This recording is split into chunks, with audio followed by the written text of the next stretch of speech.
Hello friends, আজ আমি বানাবো চিকেন স্টু। তো আমার ঘরে যা যা সবজি ছিল আর চিকেনও অল্প ছিল, তা সেটা রাতে রুটিতে খাবো বলেই বানিয়ে নিয়েছি। প্রথমে যে সবজিগুলো সব কেটে নিয়েছি, বেবিকর্ন, মিষ্টি আলু, গাজর, টমেটো আর পেঁয়াজ কুচি, রসুন কুচি, আদা কুচি করে নিয়েছি, গোটা জিরে নিয়েছি, গোলমরিচ, এলাচ এসব নিয়েছি।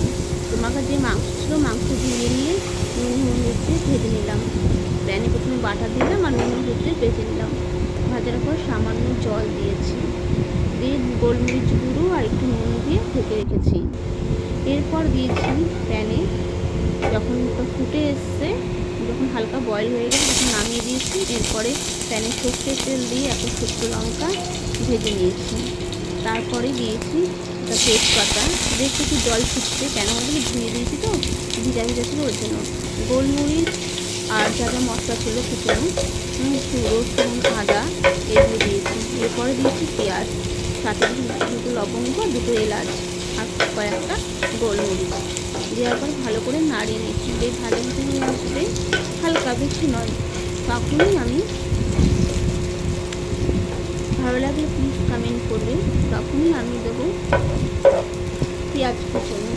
পেঁয়াজ কুচিয়ে যখনই দেখবো হালকা নরম হয়ে আসবে, তখনই আমার যে সবজিগুলো কাটা আছে সেই সবজিগুলো দিয়ে দেবো।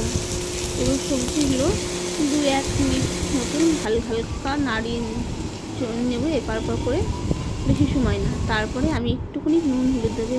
আমার চিকেন স্টুটা একদমই আলাদা হয়েছে। যদি কারো ভালো লাগে প্লিজ লাইক কমেন্ট শেয়ার করে জানিয়ে দেবে।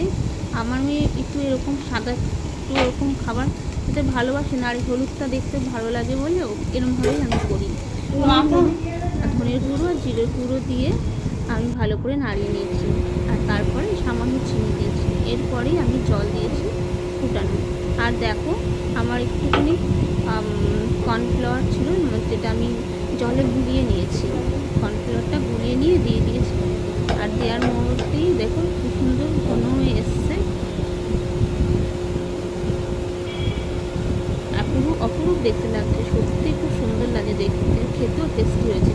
আর আমার কাছে যে গোটা জিরে, গোটা গোলমরিচ, ধনে, এলাচ আর লবঙ্গের আর শুকনো লঙ্কার যেটা ভাজা মশলা করে বেটেছিলাম সেটা দিয়ে দিয়েছি, সাথে দিয়েছি একটুখানি বাটার, আর সব শেষে দিয়েছি একটু গরম মশলা, বলতে 1 চামচ, 1 চামচ।